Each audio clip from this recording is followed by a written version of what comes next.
This podcast is part of a special series highlighting work to be discussed at the 2024 Cancer Neuroscience Symposium, which is hosted by MD Anderson Cancer Center and Wiley on February 28th through March 1st, 2024, with options to attend virtually or in person. Learn more and register at mdanderson.org/Cancer Neurosymposium.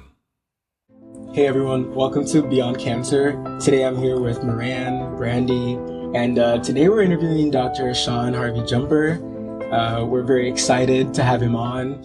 All right, it's my pleasure to introduce Dr. Hervey-Jumper.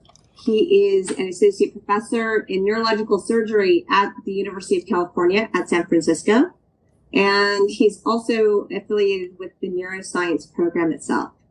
Now, he has a long storied history within clinical neurology, clinical neuro-oncology, neurology, both research and academic training before specializing directly in neurosurgery. Can you tell us a little bit about yourself, your background, and your research program? Sure. Again, thank you so much for having me. This is a great opportunity, and it's a great program you have. And Moran, it's been great to meet you and travel to various parts of the world talking about cancer discovery, cancer neuroscience, and all things how to help people with malignancies. So, I'm born and raised in Boston, Massachusetts, and I didn't come from a medical family.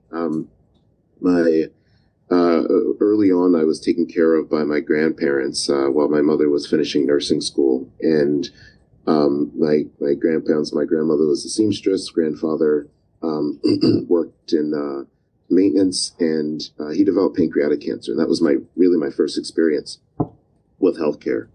And more than anything with that experience, I remember the loss or the change that happened. It felt like overnight as a young man, as a little boy, your playmate, your running partner, your guy just kind of changes, right? Fatigue, everything focuses to taking care of him. And my family, used to say he was your first patient, right? Kind of help get things and take care of him as a little tyke. But that was my first experience with healthcare in general. And that led me, combined with my mother entering into the field as a nurse, into interest in the health sciences. And I was always particularly interested in cancer and cancer discoveries as a result of that. I've had several family members experience cancer. Several of them lost their fight with cancer. And so for me, my research program and finding and identifying areas within neurosurgery is really focused on, again, finding mentors and people that I could identify with. But in that context, cancer always stood out as an area of particular interest. So I'm a clinically active neurosurgeon and a cancer biology researcher. My clinical practice is focused on the surgical management of patients with brain tumors, brain cancers. I have a particular niche. I tend to treat patients with tumors that are within functional areas of the brain. Your lay audience would say, well, maybe every part of the brain is functional, right? It's all there for a reason. It all matters. And that is true. But the truth of the matter is that when you have certain tumors or structural masses in some parts of the brain relative to others, it causes more disability and more harm. And so I tend to see patients with tumors in areas particularly responsible for cognition and speech and movements, multisensory processing and things like that. So with my operating room as an extension of my laboratory, we use passive recordings to record neural activity from the surface of the brain in cancer-infiltrated regions of brain. And during this tumor removal, we have a rare opportunity to study causal mechanisms of cancer-induced neuronal changes, or how the nervous system changes as a result of the cancer being there. So we use a combination of neurophysiology and advanced signal processing and molecular techniques, genomic analysis, looking at the genes of both neurons and cancer cells to try to pick apart these mechanisms so we can not only focus on how to stop cancer or tumor cells from growing, but also understand how neurons and neuronal networks, how their communication with each other is impacted and maybe can be even restored in the setting of cancer and cancer therapies. No, that's a great lead-in, Shawn, and thank you for that. What I absolutely love, because I'm an integrative neuroscientist, and I love networks and oscillations, neuronal networks, especially in the intact brain. So what caught my eye last year was a presentation from your lab at the Society for Neuroscience annual meeting, and they were talking about these intracortical recordings that you had looking at theta and gamma waves. And it was a project that was pretty early in its infancy, at least what was our, external facing or being reported. Do you have any updates on, how cancer affects the gamma and theta interactions within the brain, or any functional effects of that as a result of cancer infiltration? Yeah, no, that's a great, thanks for mentioning that. SFN is an awesome conference. Unfortunately, the last couple of years, Society for Neuroscience has been a week before the Society for Neuro-Oncology meeting. And they've been on opposite ends of the country. So I've split my lab in half go to SFN and half go to SNO, which has been kind of unique. Hopefully that separates in space and time a little bit more in the future. I think you're talking about a couple of projects. One is from Andy Daniels, one of my postdocs presented at SFN last year, as well as Sarita Krishna. This is an intersection of two different projects.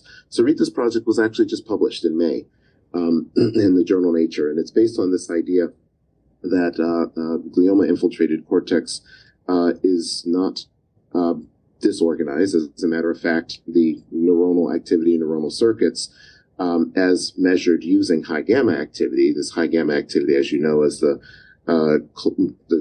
spectral feature is most closely associated with population spikes. And we expected, actually just kind of in a throwaway experiment, to measure task-specific high gamma activity using electrocorticography, that these signals would be significantly degraded. They wouldn't have task-specific responses. But the truth of the matter is that temporal patterns were preserved. There was some spatial compensation and information loss in that context, but that had set us in a totally different direction about what the glioma-infiltrated cortex is actually capable of. That dovetailed into Andy's project, in which, again, now we're not just talking about high gamma activity, but looking at spectral features, which spectral features of glioma-infiltrated, or what is the unique spectral footprint or signature of glioma-infiltrated cortex. And that project was really fun and interesting, and we focused in on delta and beta frequency changes. There's some data involved in that story as well, but the beta frequency changes have been particularly interesting to us because it really suggests that the cortical laminar structure has some particular ways that it's remodeled in the setting of glioma infiltration, which actually this is kind of our, give us about 3 more months and that'll be ready to launch. Can't wait to hear. Yeah. It was trained on that front by Yuri Bujaki, so I'm always hearing about theta and where it's right, or where it falls within the gamma and fast gamma wavelengths. Absolutely, it's a fun project. I don't want to steal. No, but we're looking forward to it with bated breath. It'll be fun to see how it's reviewed. Just touching on that, I just wanted to ask you more, because I know you mentioned at a really young age you already kind of had experience, dealing with cancer. So I just was wondering if you could share just a little bit more about why you chose to specialize in neurosurgery, especially with a focus on neuro-oncology. Yeah, I think that much more of the experience than we let on for trainees is based on the people who are around them that they just gravitate towards. In medical school, again, my mother's a nurse, father's an accountant. I didn't have doctor parents. And so I entered into medical school with a completely open mind. Try out everything. I like working with my hands, so surgical discipline seemed a little more interesting than others, but that was, a pretty wide open area of interest. I met at the Ohio State University College of Medicine and Public Health an amazing man named Nino Kioka. He was the chair of neurosurgery at the time. He's now the chair of neurosurgery at the Harvard Brigham program. And Nino ran an amazing research lab. He was an incredible doctor, incredible with patients, excellent teacher. And he kind of took me under his wing, and I said, Dr. Kyoko, what is this thing called neurosurgery? He said, well, come on into my lab. And so I started working nights and weekends, running experiments with, Kyoko and Shawn Lawler at Ohio State when they were there at the time. And that turned into a real interest in the field. So I wish I could say that there was something incredible about the brain or neuroscience. I was particularly interested in cancer. I think it was really based on meeting amazing people that took an interest in me and helped me develop skills. And that kind of helped me to tie those interests together. Now, when I got there, I realized there's so many open questions in neuroscience, in clinical neurosciences. So I really found a home in that space. I also found that the patients are just so gracious and willing and interested in being helped. And so you just kind of found my people. But it originated with a relationship with a faculty member that was open and giving of his time. It was really that simple. That's so awesome. That makes sense because, I also did my undergraduate at Ohio State University.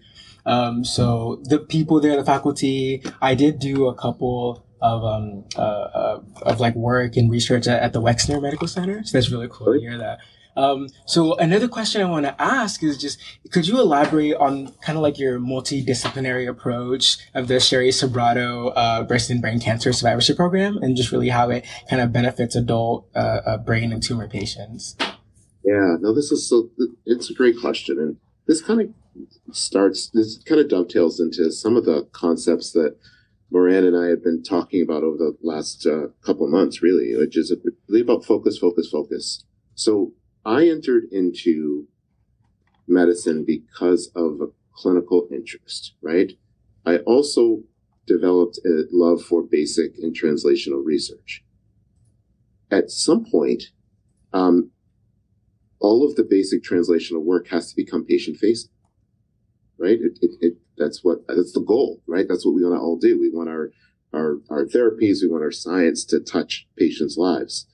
The challenge comes in is that there are 24 hours in a day, and you can't do all of these things, and you can't do all of them equally.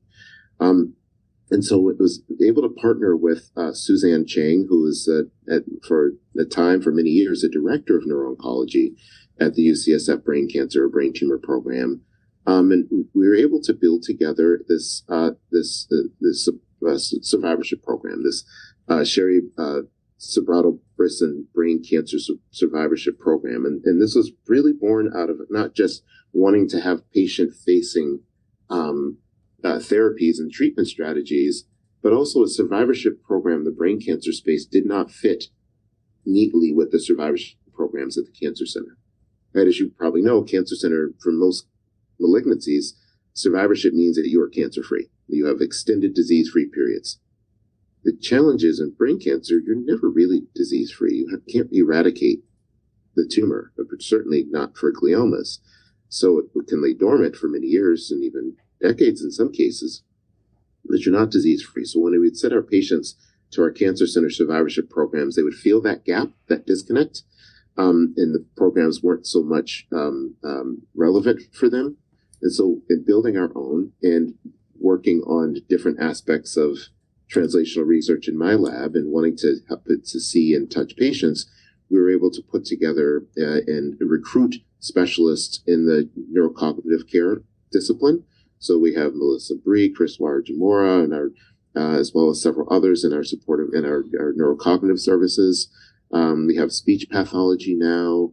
We have a really active peer support group. We have palliative care integrated into the program. We have an exercise physiologist. Again, these are unique differences because, again, as you can imagine, if you have a tumor in a certain region of brain, a standard exercise program may not work for you if you have a tumor in motor cortex and only have, use of, 3 out of 4 limbs, for example, right? That exercise program really needs to be tailored to you and your neurologic functioning at the time as it relates to your cancer journey. So, these unique programs have been, have put together an amazing team of, it's everyone from 2 neuro-oncologists to neuropsychologists to exercise physiologists. I'm the neurosurgeon, and the neurologists obviously run the program to a great extent, and program managers. So I'm really proud of this group and the work that they've done. And as you can imagine, it takes a multidisciplinary effort because no individual person is able to cover all these bases. On that note as well, you kind of already touched on it. So besides just like survivorship also, just in terms of potential just breakthroughs or advancements, have you read any papers or, like what are some interesting papers or things that, people are doing to kind of push the boundary of just, neurosurgery just in general? Yeah. So a couple of pieces that I'm really excited about. So one is, the decision-making in surgery is very nuanced, and removing parts of tumors and parts of someone's brain for the purposes of improving survival really can have long-term implications. Yet the pathology, the final pathologic characterization of the tumor actually happens upstream, right? We get a frozen diagnosis, but we don't really know all the molecular features. We're getting more and more molecular information at the point of surgery that I think will influence how aggressive we should be with respect to resection. So, I kind of affectionately call them computer vision, tools, stimulated Raman histology, confocal microscopy, all of the deep learning models where a piece of tissue can be imaged either in vivo in a patient or ex vivo in the operating room and give you a molecular or at least classification of tumor subtype is really interesting work. I'm really interested in defining tumor burden at the margins. Again, we don't, like I'm talking to a head and neck surgeon, margins resections has been part of their, margin-driven, tumor burden-driven resections has been a part of their field for many years. In neurosurgery, we don't have that luxury. Margins come back many, the resection cavity is pretty small. So if it takes 20 minutes or even 10 minutes for a sample to come back, my goodness, that's centimeters of brain that have been removed by that point. So we don't have the luxury of margins, but there are point-of-care devices now and tools. We can get that information within minutes, within 60 seconds. And that sort of technology is coming. And then I guess the last piece are ways of delivering advanced therapies into the brain at the time of surgery. We know surgery doesn't cure disease, especially for the patients with the most malignant tumors. There are a number of, whether it's convection enhanced delivery or other drug delivery devices and opportunities, and those are getting better and better every year as well. We need better drugs, and we need better ways of delivering drugs into the areas of brain that need it most. And some of that may be able to be accomplished at the time of surgery, since you have, the brain open and exposed at that point in time. So these are all, I think, super important areas that we should look forward to breakthroughs in the next iteration, next phases of neurosurgical neuro-oncology. Thank you so much. I've just been sitting here enjoying your talk and your journeys about what moves you and the position and the limitations that you have to, the challenges that you face every day. And it kind of leads it into, the tools that could help you do your job even better, to help for better patient outcomes, and long-term and functional implications. But in that sense, could you tell us, is there anything at the 2024 Cancer Neuroscience Symposium that might be able to help you surmount any of your challenges that you face in your daily life? Yeah, I'm really looking forward to this symposium. What I'm looking forward to in this meeting is not just to understand the science and all things neuroregulation of cancer, but I'm really also looking for how our colleagues are using neuroscience tools to study cancer biology in an innovative way. As we won't go into this list, as you know, as a neuroscientist, there's so many ways of interrogating the nervous system, of which we're using a few of them in the cancer space, but there may be many other applications. And so, to be honest, I really love, tool innovation and method innovation. And so I'm really kind of looking forward to looking at everyone's methods, not just their data sets and how they analyze the data. I really want to see how people are using tools, and how it can apply some of them not just in the surgical care of patients, but also in my lab, as we study, again, neuroregulation, glioma proliferation, and circuit remodeling. Yeah, I think that's great to where we can start identifying areas where neuroscience as a broad field can really impact cancer biology and help us to become a hallmark of cancer, but also how we can be pivotal to help for better patient outcomes. Absolutely. Yeah, well, thank you so much, Shawn. Again, I'm inspired by your work, and hopefully, this neuroplasticity and those functional circuits that you've described in your sentinel work recently published in Nature will be something that we can harness, as clinician treating those patients, in the CNS and outside of the CNS. So thank you again. Thanks so much for joining us today. It's been great chatting with you today, and we're looking forward to seeing you in Houston.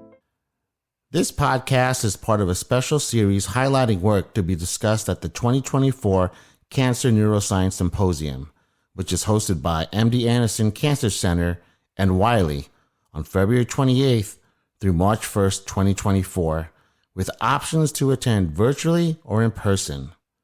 Learn more and register at mdanderson.org/Cancer Neurosymposium.